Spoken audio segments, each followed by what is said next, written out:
Welcome to Seraphi in Action 2022 Magnificent Motherhood Virtual Conference. My name is Chastity Sanye, and I am the founder, CEO, and president of Magnificent Foundation LLC, doing business as Seraphi in Action. And to my left, I have Natasha Poole, and I am the co-founder, COO, and vice president of operations.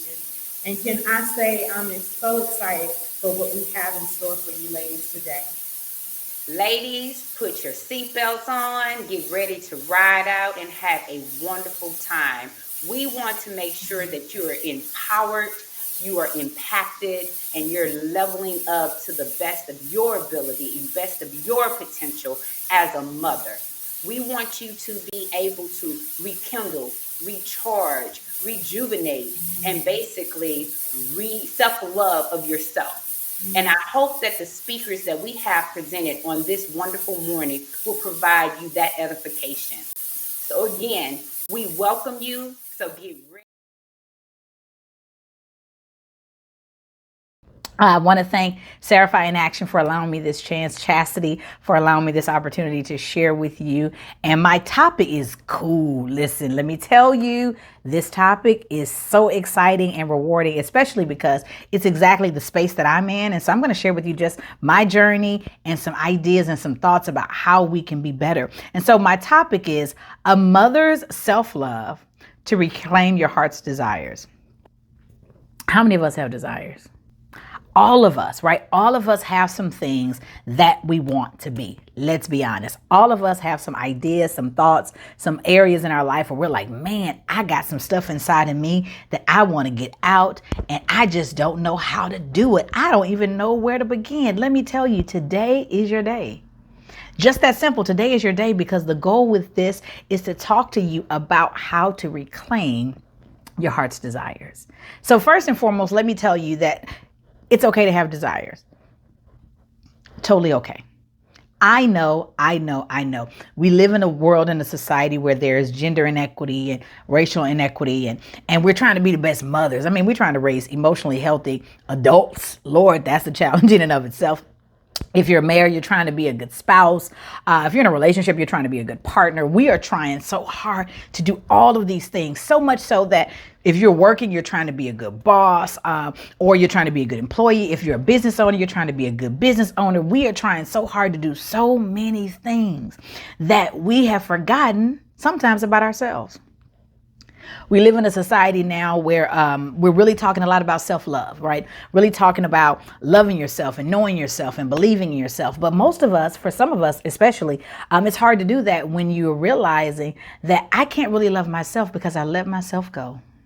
And not in a physical way. Now, some of us have done that too. Hello, me too. But it's not even about the physical. It's about the emotional part. I've let that go.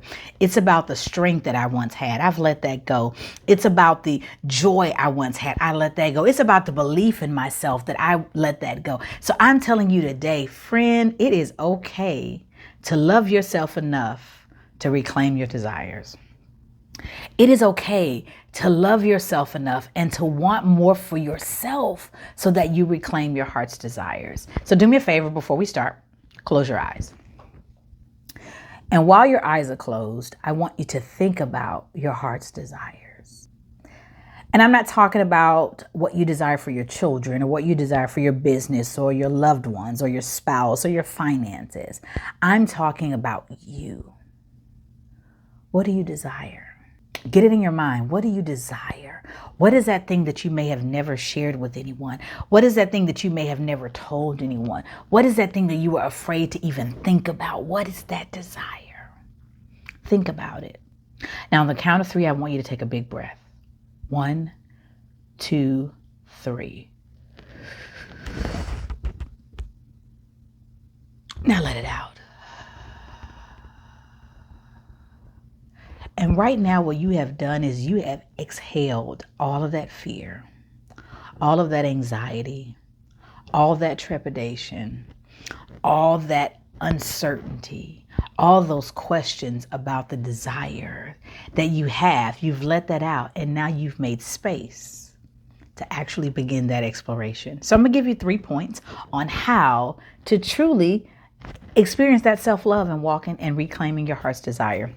Number 1, acknowledge that the heart's desire has always been there.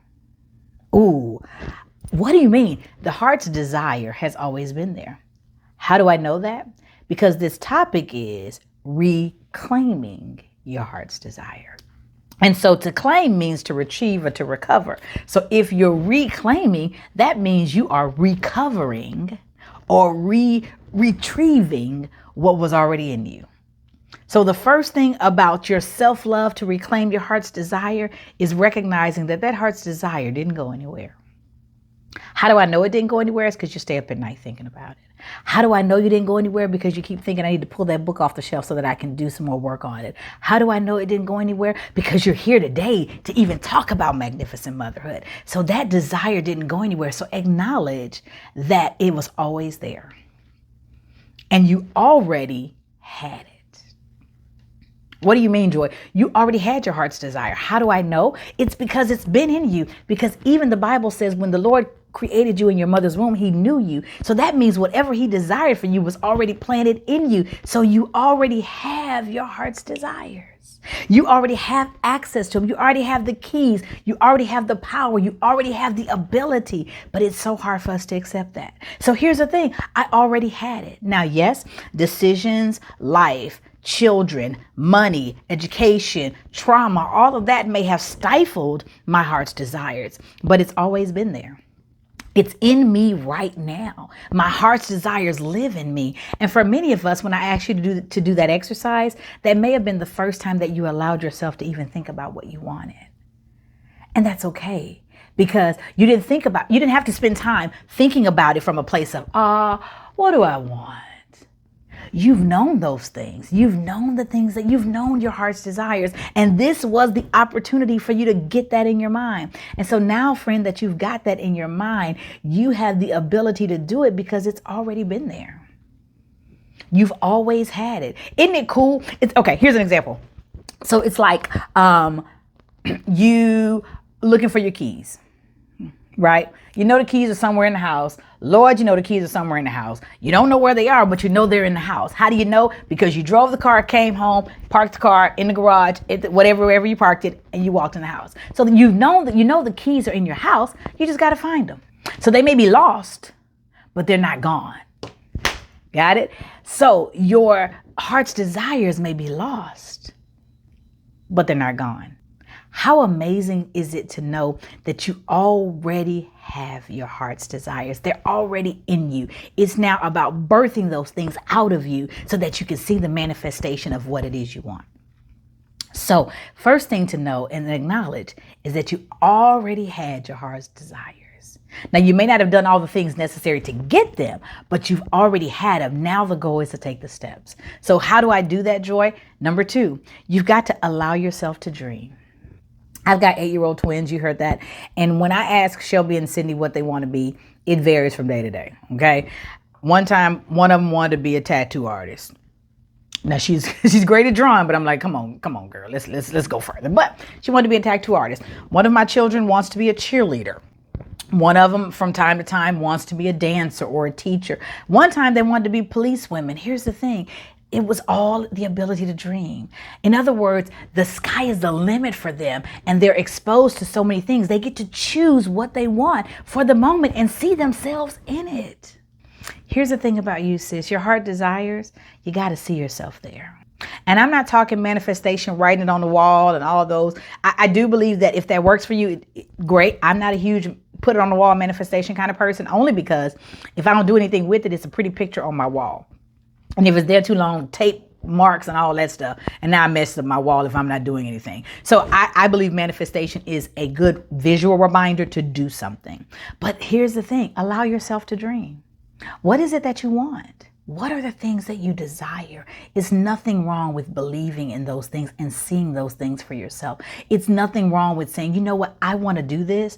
Gosh, I want this. And I'm not saying dreaming from the perspective of, if I win the lottery tomorrow, what am I going to do with that money? That's not what I'm talking about. I'm talking about allowing yourself to live in the moment of the beauty of what's in your heart. allowing yourself to hear and to see and to understand what's in your heart.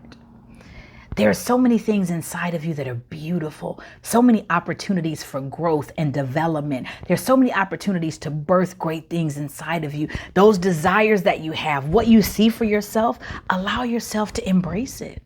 We've been told so many times you can't have that, you can't do that, you're not going to be that person. And many of us have lived under that stigma that we're not enough, that we're not good enough, that we're not smart enough, that we don't have the right connections, that we don't have the right input or the right circumstances. But sis, let me tell you right now, it's okay to dream, because here's the thing. When you dream, you're open to possibilities. And the things that you have in your heart are all possible through Christ. First, all possible through Christ. And the things that you have in your heart are so very doable. Now, I'll say this. When you dream, don't get caught up in the how. Part of why some of us are stifled in our dreaming is because we're in the how. How do I know? Let me tell you. Same child that wants to be a tattoo artist. Great artist. She wants to draw. She's really good at drawing. Okay. So when she tells me she wants to be a tattoo artist, first thing I start thinking is, how did you come up with that? Then I'm like, how are you going to be a tattoo artist? Then I'm like, how are you going to make money being a tattoo artist? Then I'm like, how are you going to do this?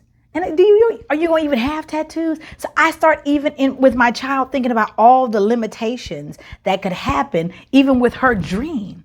But as her mother, it's my job to say, baby, you can do whatever you want to do.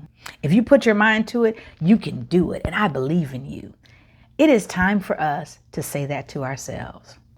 Joy, you can do anything you want to do. I believe in you. If you put your mind to it, it can be done. I want you to say that to yourself. So allow yourself to dream, because it's possible. It's possible. Whatever your heart's desires are, it's possible. Whatever you think about, it's possible. Now, I'm going to tell you a little bit about that in a second, but it's possible. So allow yourself to explore. Think big. Because here's the thing. When God created you, he didn't create you small. He didn't create you with something little inside of you. He created you with a big voice, a big opportunity, big desires. Let me tell you, my desires when I started Speaking of Joy, it was a leadership company. My goal was to help leaders be better leaders and develop them. But the more and more I did that work, the more and more I realized, you know what, at the end of the day, I love God and I love to see women win. Two things. So it was really hard for me to continue to talk about leadership when my heart's desire was to see women win and to talk about God. So here's what I did. I started to dream, what if I could talk to women? What if I could talk to them about the Lord? And not from a pulpit, not necessarily from a pulpit, but what if I could blend those two things together? And when I started to think about it, I created this version of Speaking of Joy, which encourages women to unleash the power within and walk in their God-given purpose. And that's what I do. And I began to dream about it. I began to see it manifest. And God has allowed clients to come my way and women to come work with me because I was able to dream. And not that I was dreaming aimlessly or just out in the world thinking of anything. It's truly because I had a desire to change the lives of the women around me. There are some desires you have right now that are unique to you. But let me tell you, not only are they unique to you, they are life changing. So the desires that you have are not only just for you. Yes, they're going to help you. They're going to bless you. They're going to uplift you. But the desires that are inside of you are really to bless other people. So you can't allow yourself to stay and not love yourself enough to reclaim it. Because if you do, not only are you missing out, there are people around you who are missing out. So allow yourself to dream. And dream big, because God is a big God. Opportunities that he has for you, you don't even know right now. There are doors. What I see all the time in my business, and I tell women and people that I work with, there are doors that I don't even see.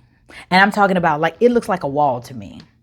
And the minute that I get up there, it's like a trap door. I have no idea what I'm doing, but I get to that door, and the minute I get there and let my hand on it, it opens.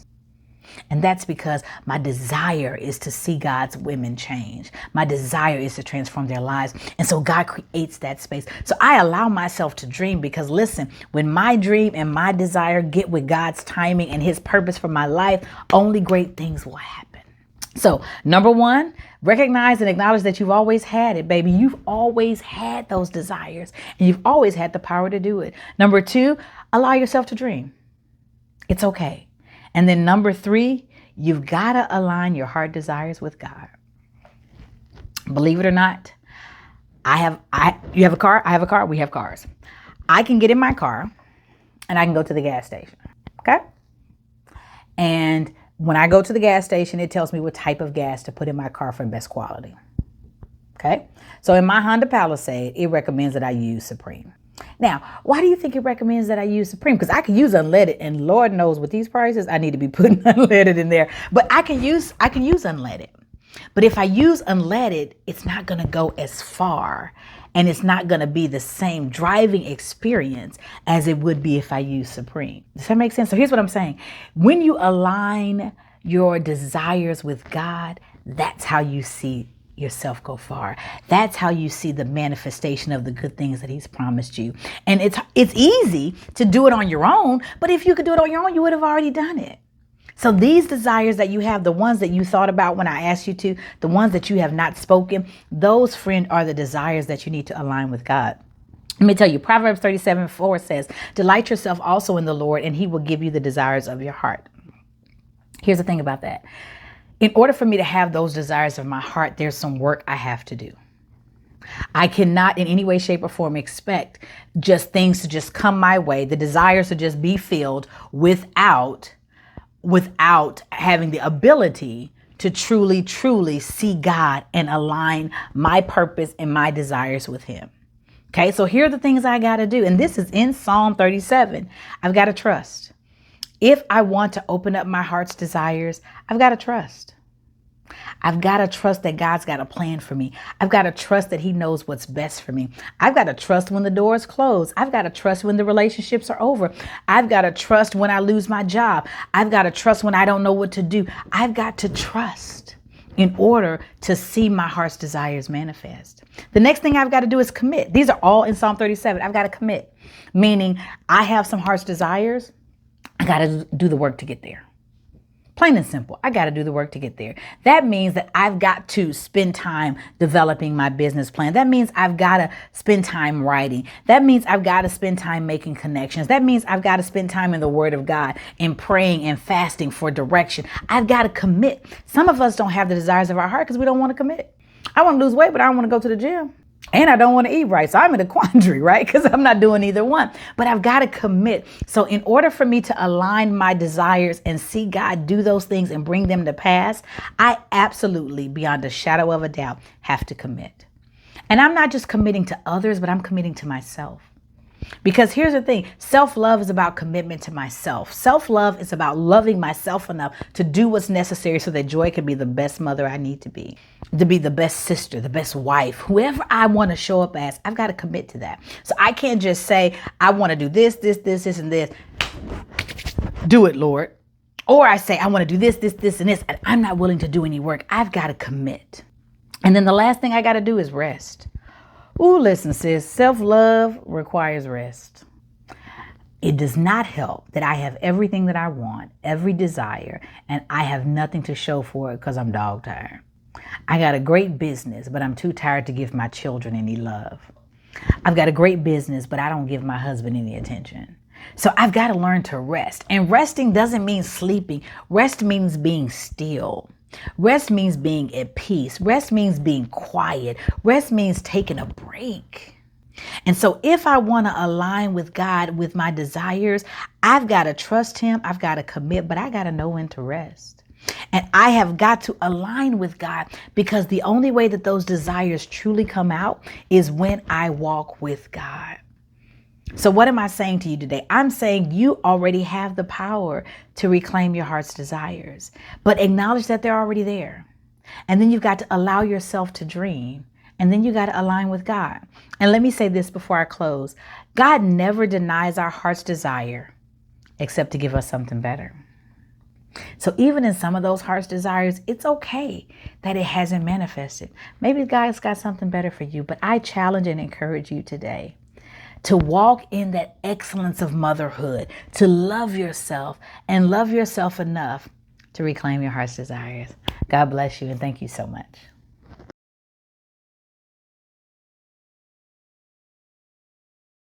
Good morning, ladies. My name is Angela Sibley, and I'm the Membership and Sponsorship Director here at Seraphi in Action. It is such a privilege and an honor to be with you today. This is the Bailey Scholarship Fund. Now, the purpose of this scholarship fund is to assist college students with their educational development as well as promote self-growth. We have been able to award one of these scholarships for $2,000 to a lucky recipient because of our generous donors and members. I'd like to tell you a little bit about that recipient now. Her name is Safari Williams, and she is 21 years old. She's currently attending Texas Women's University to get her degree as an elementary teacher. She says her grandmother is her inspiration for wanting to become a teacher, and she has given her all of the determination and motivation to finish school. Now, during COVID, Safari, like the rest of us, had a little bit of a hard time, but she has doubled down and she is determined to finish out that degree. And we just lift her up with a scholarship, and we know that she is going to continue to do great things. And as an elementary teacher, she'll be able to impact generations to come. Safari, congratulations. The second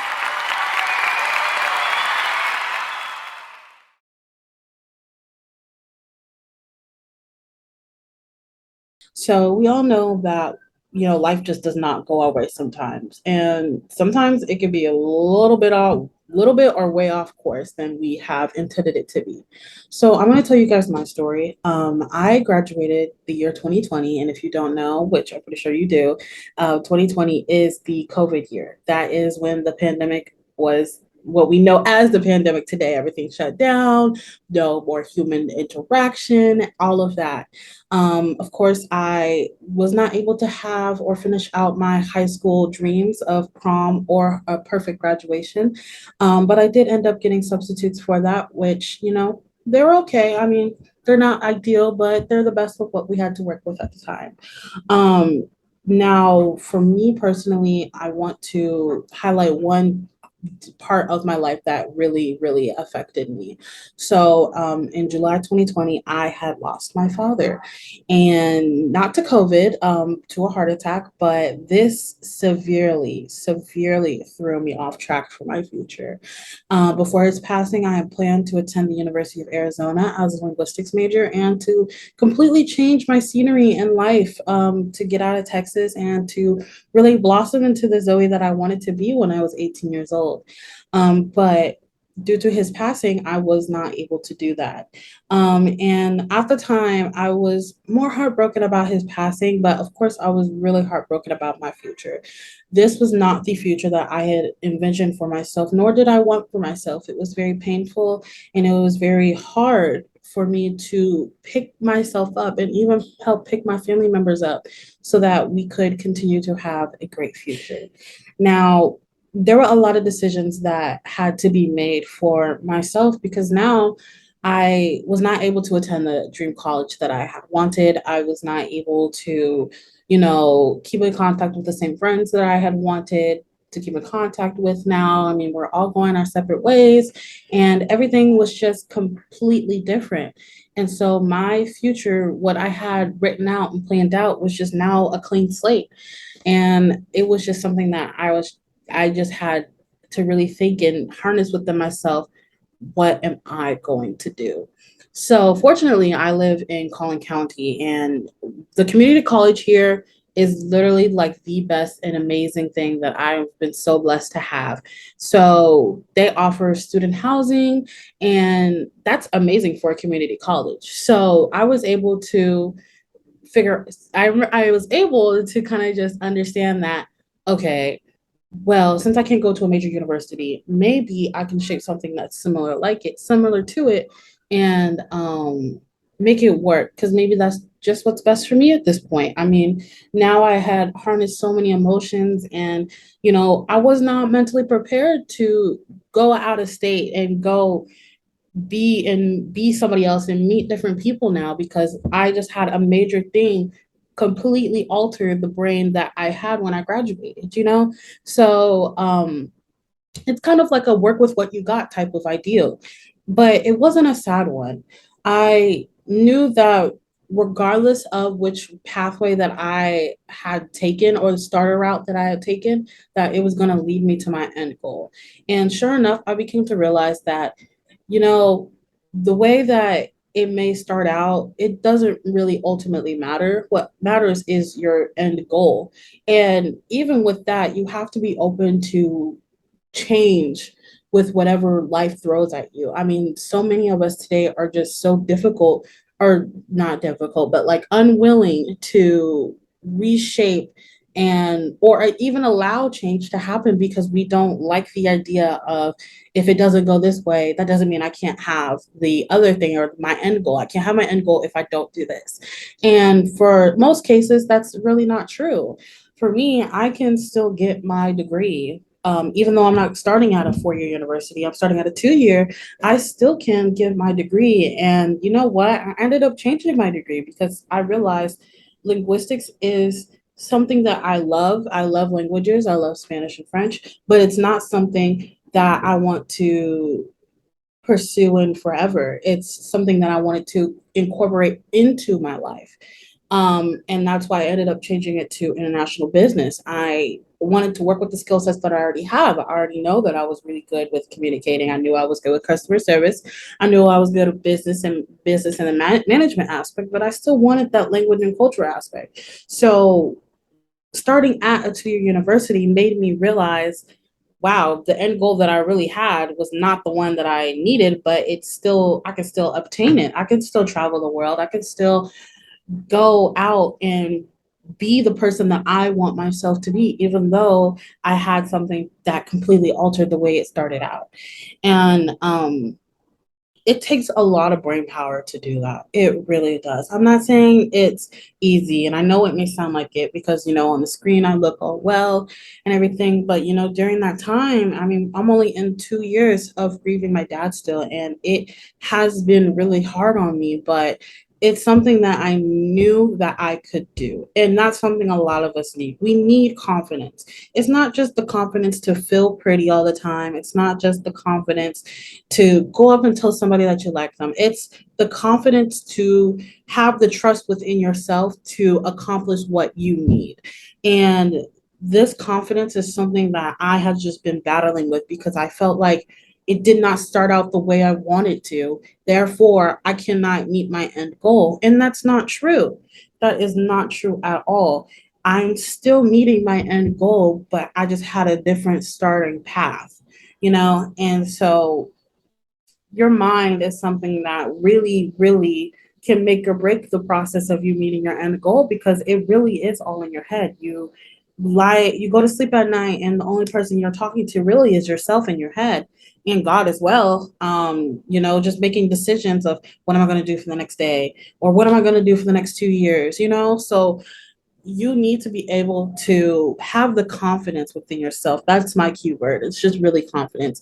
There's times where you're going to feel really small and you're going to feel helpless. You're going to feel like, I can't do this. This is not for me, but you just have to really push through that and build it within yourself.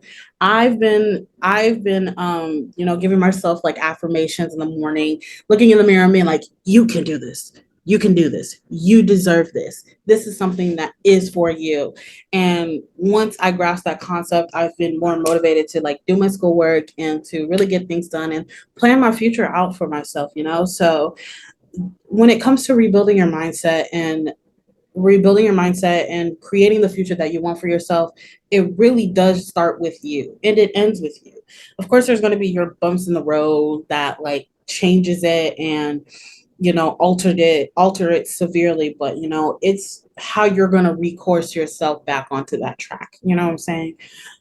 So I really do hope that, my words are meaningful to somebody. I mean, I wish I had heard this when I had lost my father and thought me not going to Arizona or me staying here was like the end and that was like it for me.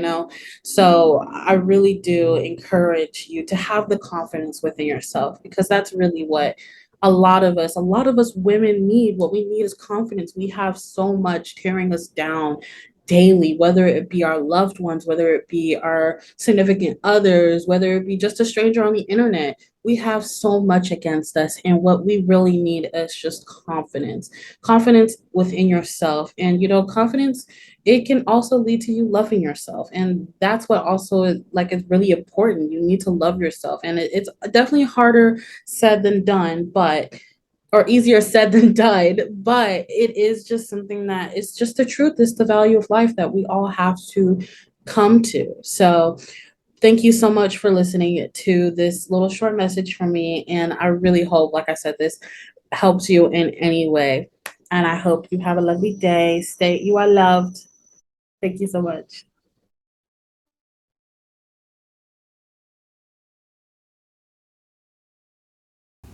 Hello, my name is Monica Lewis. I am the owner of the Monica Lewis School of Etiquette, as well as the owner of Lewis Tea & Co., which we serve premium top 2% tea leads in the world. I'm a certified tea specialist, as well as a certified tea blender. I'm married, I've been married for going on 19 years. I have 5 amazing children and several other businesses, an author, and all of that. All of that to say, when do I squeeze time for self-care?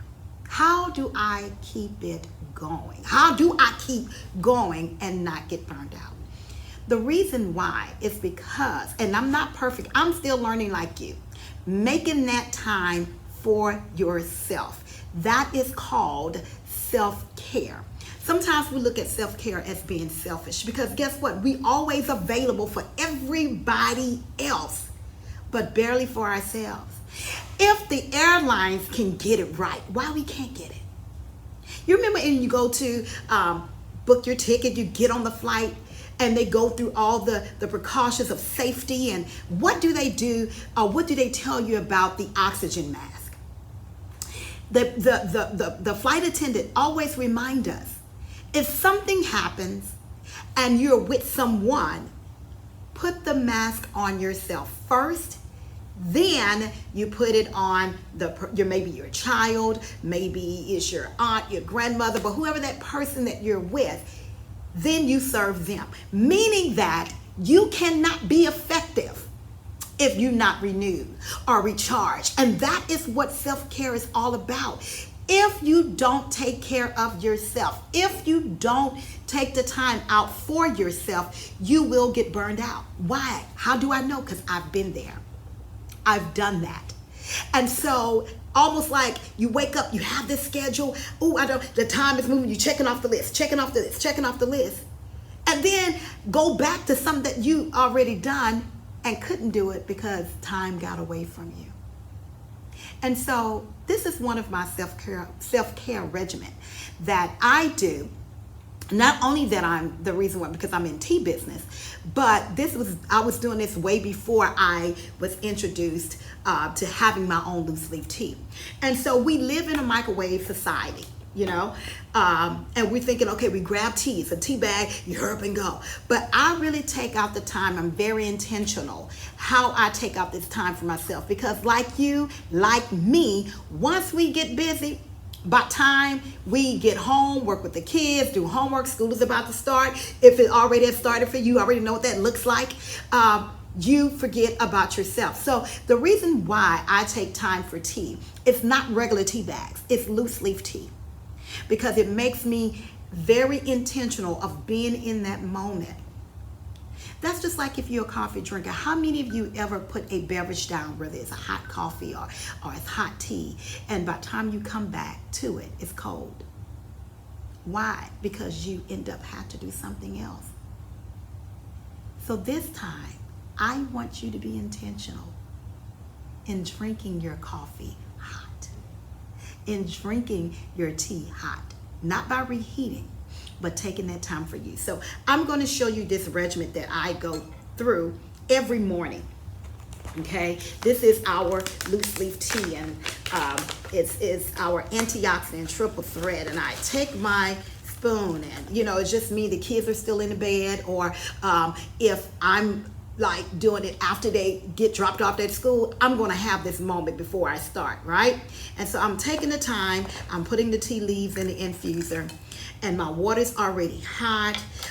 People always say, well, I don't have time for loose leaf tea. I need bag tea. Why? Who's rushing? Steeping loose leaf tea only take 3 to 5 minutes. You don't have 3 to 5 minutes for yourself? Yes, you do. Intentional.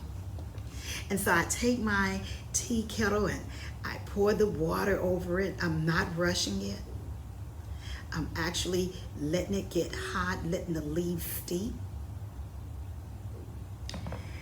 And by that time, I'm now, putting things up, and I'm just in the moment, just me and my tea and whatever else I'm going to have with it before I start my day. Taking the time to even just look at the steam, let the steam hit my face, or, if you just want to look at it, you can do that. You can write, you can read. But for me, I just like sipping tea and just looking out to the sky, just looking around, or just sitting, just being still for a moment.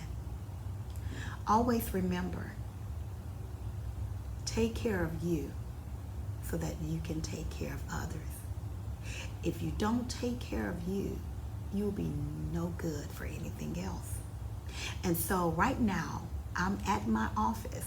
It is 8:50 p.m. I just wrapped up a virtual segment with a full day today. What is 5 minutes with me staying at the office before I get on the road? It's 5 minutes that I have, because I know once I get home, my daughter's gonna run in, my boys is gonna run in, they're gonna give me an update on their day, and I would have never had that time to relax. Another self-care regimen, taking a bath, a hot bath. Embrace the bathtub, because already the shower is built on so that you can rush, you can move fast. But in taking a bath, that means that your water has to run, has to get hot. You're sitting in it, you're relaxing. You can't just jump out, I hope not. But you're taking care of yourself. So the next time you say that I don't have time for this, or I don't have it, because make the time, because you're just that important. And we need you. We need all of you, not part of you. So right now, my tea is steeping. It's only been 2-3 minutes. I'll pull the infuser out. You see how very intentional I am? Place it here. Sometimes I just take the time and smell it. Smelling the acai berry, the yum berry, the pomegranate, very quiet, because our life is already a rush. Very quiet, embracing the quietness, taking me on a journey just with steeping tea. And I take my tea,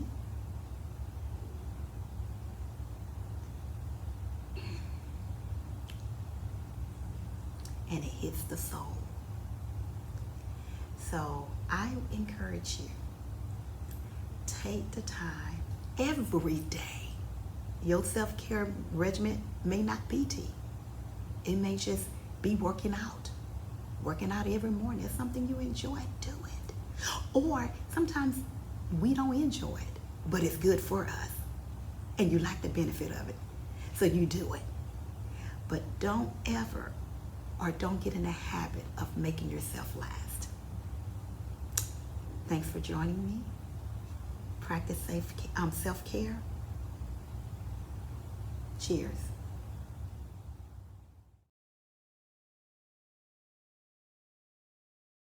To the ladies of Seraphi in Action, to our amazing and fearless founder, Chastity Sanye, thank you for this invitation to serve in this capacity.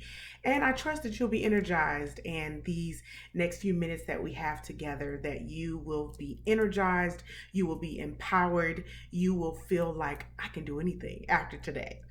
So my assignment is to share with you a mother's self-love, to recharge and renew the reflection in the mirror.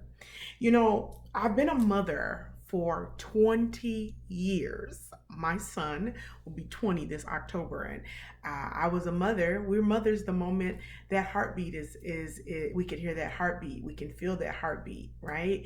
And so I had to reflect when I was given this assignment, how I recharged, how I renewed myself. How did I lose myself? I had to ask myself some really tough questions. But I cannot believe that I have been a mother for 2 decades.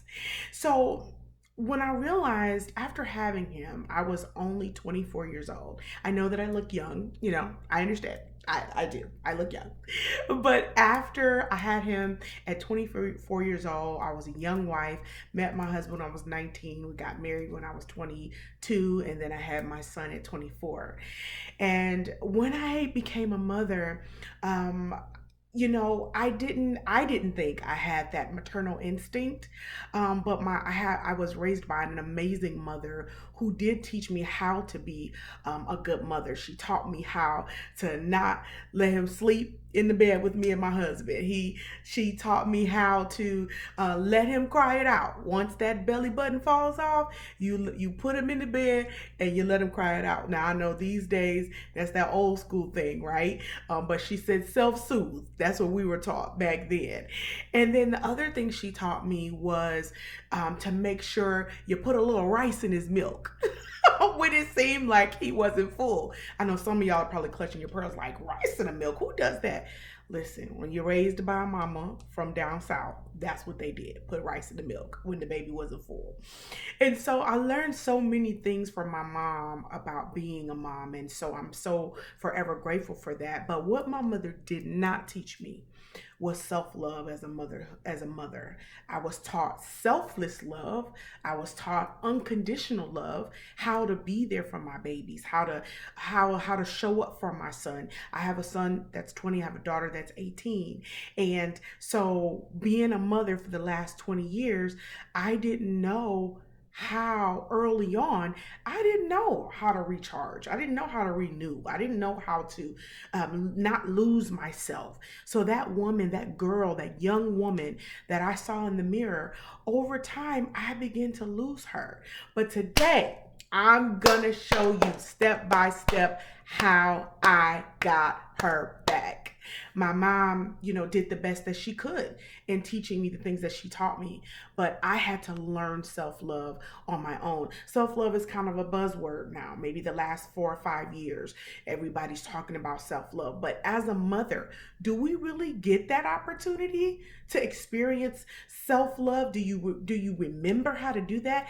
I had to learn how to do that. I had to learn how to renew my body and my soul and my spirit as a busy mom. I was a young mother. I worked full-time in corporate America. I have a finance background. My husband has always been in banking. And so we've been always very, very busy parents. Now, I was blessed to have a husband, and I still have an amazing husband, that I didn't have to do all the heavy lifting with the children. At night, he would say, okay, it's your turn. So I would get sleep every other night.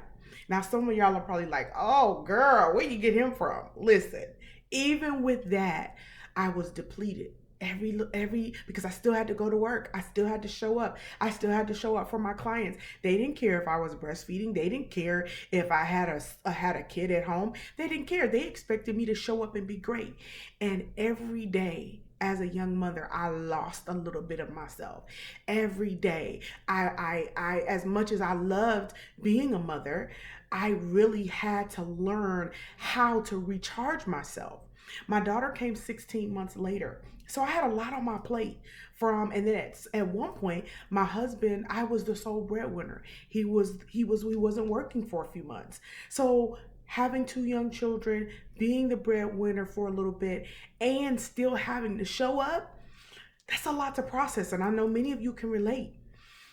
I had an amazing husband then, even now, but even at that time, I still had to make sure that I pulled from somewhere.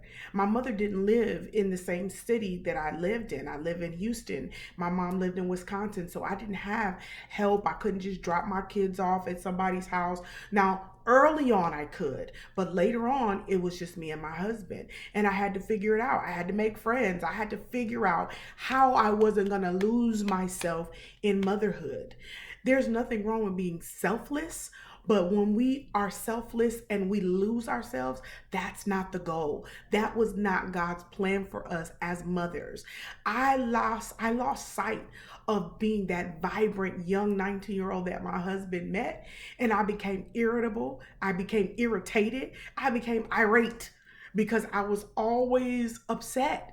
I was always tired. I barely ate. I know it looked like I eat, but I had to learn how to eat again because I had just stopped eating. I was dehydrated. My hair was breaking off. It was so many things that I had allowed myself to experience, and I was never recharged. I never got enough sleep. I never was satisfied. My soul was always tired, and I was not present for my children. So I can honestly say for about the first 2 years as a mother, I worked, I checked off the boxes, but I wasn't present. And so for those of you that are young moms, that even those of you that are veteran moms that have been doing this for a while, I want to encourage you today. I'm going to show you what I did and how I had to learn how to recharge myself, how to renew myself so I could get back to that girl that was in the mirror. Number one, if you're taking notes, I want you to write these 3 things down. Number one, it is our responsibility to love ourselves and get away and recharge. It's our responsibility. Yes, it would be nice if our partners would magically, deliciously know when we need a break, but sometimes we have to say, I need a break. We need to stop trying to be superwoman and do all of this stuff. That's not what's required of us. We can't keep pouring from an empty cup. We are required to recharge ourselves. It is no one's responsibility to do that. And I know we think it is, and some of us snap off on our husbands. No, sir, I need you to do these dishes. Sir, I need you to help me with this. You have to speak up. And I know some of you are like, yeah, girl, it's easier said than done. Listen, you got to do what you got to do because you are not to lose your mind around motherhood. So what I would do, I would steal little moments throughout the day. I would say to my husband, sometimes before I got home, I need you to figure out what's for dinner because I can't today. I had to speak up. And in order to recharge, I began to steal little moments throughout the day. At that time, I used to drive a minivan, and I would get in my minivan on my lunch break. I would go and take 20-minute nap. Come back from lunch, they'd be like, girl, you look refreshed. I'm like, yes, I am refreshed. I recharged myself just by taking a nap. Now, I know some of y'all are like, I never thought to do that. Or we're so busy competing at work, we don't think we need a break. So we work through our lunch hours. I'm asking you today, you career women, stop working through your lunch hour. Take that hour that's required, that you need to recharge your mind. Before I would pick my kids up from daycare, I would go a few minutes early before I'd have to get them out. And I would just sit in the car and just recharge. I wouldn't listen to music. At that time, we didn't scroll. There was no real social media. So you didn't, you had MySpace, right? But, there was no scrolling component. So I would just sit in my car and I would just take a moment to recharge. I would get my mind mentally ready. And that nap that I would take, I had a little bit in the tank from my husband when I got home. See, early on, I was like, who? Touch who? Who you finna touch? I just been at work all day. We're not doing that. I had to change even my perspective when it came to him because motherhood became a priority. But I had to recharge my spirit and my soul and my mind. And so I recharged myself by taking that nap and also getting around the corner and just sitting in the car. I didn't talk on the phone. I didn't get on the phone. I didn't gossip. I just took that intentional time to enjoy the calm before the storm. My son, real cool, laid back. Oh, but that 2 year old at the time, my daughter, she kept me on my toes, and I needed to be in a position where I could be recharged, because when I got home from work, that was another moment that I had to be present. Now, I know many of us are stay-at-home moms. I was a stay-at-home mom for a little while too. I had to structure my day. I had them kids on a schedule, especially in the summertime. Okay, nap, lunch, this is work, right? And sometimes we just kind of get up and just let them do it. No, schedule. And so when they're on a schedule, I can take those moments to recharge. So number one, it is your responsibility to recharge yourself. It is your responsibility to recharge the battery of your soul. Number two, it is our responsibility to renew our minds. It's our responsibility.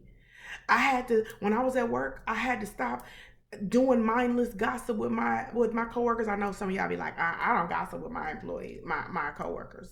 Okay, sis.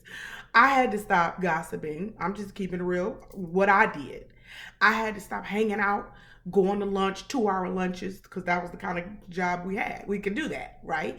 And I had to take a time when I had those babies.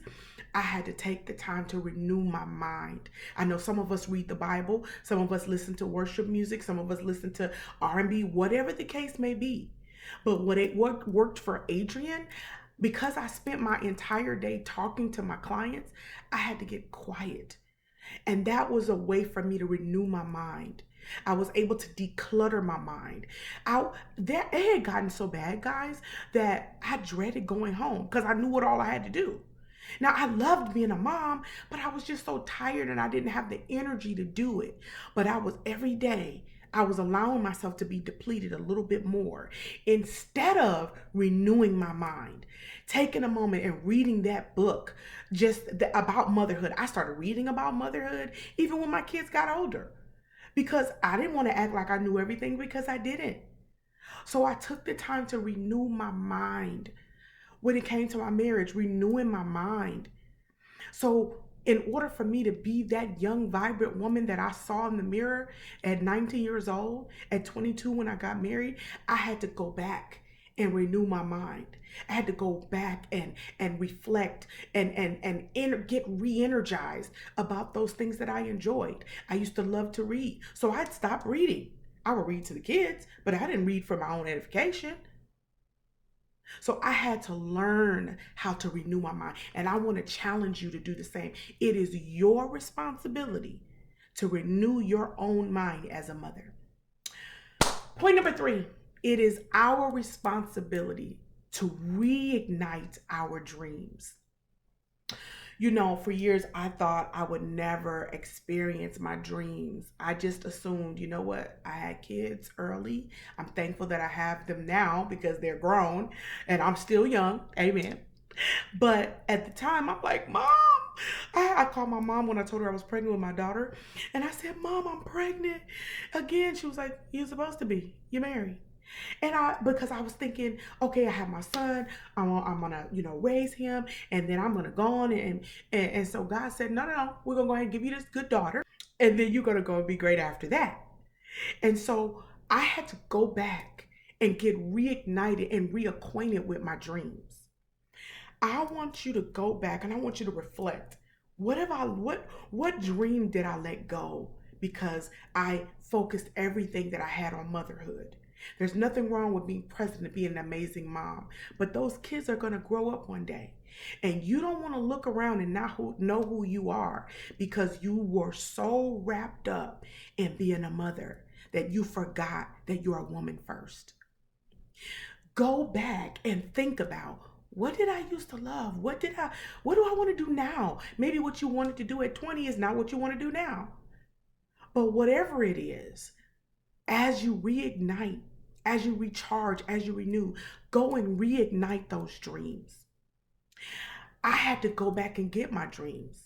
I had dreams of traveling all over the world. I had dreams of doing amazing things in film and entertainment and all these different things. So I'm thinking, okay, well, I got to focus on being a mother. I got to raise these kids. Who got time to dream? We do. We can do what we have to do for our children. We can do what we have to do for our families, but we still have time to dream. If you have lost sight of your dreams and goals, I want you to imagine you are standing in the mirror and I'm standing over your shoulder as you're looking in the mirror. And I want to say to you, may you have immeasurable self love to recharge your soul and win at motherhood. May you experience the renewal of your mind moment by moment and day by day. And finally, may your dreams and goals be reignited in your heart as you master motherhood and be the woman of action that you have been called to be. I love you guys. I'm so glad we get to be mothers together. And I pray that something that I said today helps you become the mother and the woman that you were called to be. Woo, child. This was a great conference. I have been fed, I am stuffed, and I'm ready to excel and recharge and rejuvenate and rebirth my whole life. I'm ready to rekindle and be the best mother that I know I can be. And using the tools that these wonderful speakers have given to me to excel in my life. And I hope you have received the same thing. Before I close, I want to thank a few people. First, I want to thank my team. I want to thank my team for working hard and diligently to get this done, to get our organization up and running. I am very proud of each and every one of you and know that I do want you to succeed. Thank you for dealing with my tough love and my tough deliverables. You have went beyond my expectations, and I thank you for that. I also want to acknowledge my right-hand person, Natasha Poole. Natasha Poole is my VP of operations, director of operations, and she keeps the ball rolling. She is the gel, the pulse that keeps everything balanced for me. And it's always good to have a right-hand person that can deal and move with you as well as move with them. We work together as a team, and we are a very good example of different personalities working together as women to get it done. And I know I'm being windy with this, but I want to put that out there. It is always said that women cannot work together and exceed, different types of women. And we have totally different personalities, but we get the job done. We understand the end results despite, and we communicate. And I want to say that online because mothers that are trying to be entrepreneurs, you can get things done with another woman. Keep elevating and keep bossing up. Keep communicating, but at the end of the day, respect that y'all gonna disagree to disagree, and y'all know the end result. I'm gonna get off my tangent on that part, but I want to give her shout outs that I really appreciate you for making the vision, helping me pave the vision and the mission for our nonprofit. Next, I want to thank these wonderful speakers. Joy Jackson of Joy, speaking of joy, thank you, my girl. The wonderful Miss Monica Lewis of the Monica Lewis Etiquette School in Houston, Texas. Didn't she rock on her topic? Last, I want to talk to about Adrienne E. Bell. She was phenomenal. She was a phenomenal speaker. She is part of KS Media and Publishing. Then I want to talk about the college speaker, Zoe Johnson. We're so proud of you that you stepped out and showed your leadership skills, your speaking skills. You were phenomenal. And I thank each one of them for speaking on our core principles, our 7 principles. That is very important that we keep embodying the mothers that is part of Seraphi in Action. Last, I wanted to give the shout out to Sapori Williams for being our first scholarship recipient. We look to work more with students and excelling them to the next level. So like I said in the beginning, get ready, get ready, get ready, because Seraphi in Action is on the move. So don't catch us slipping.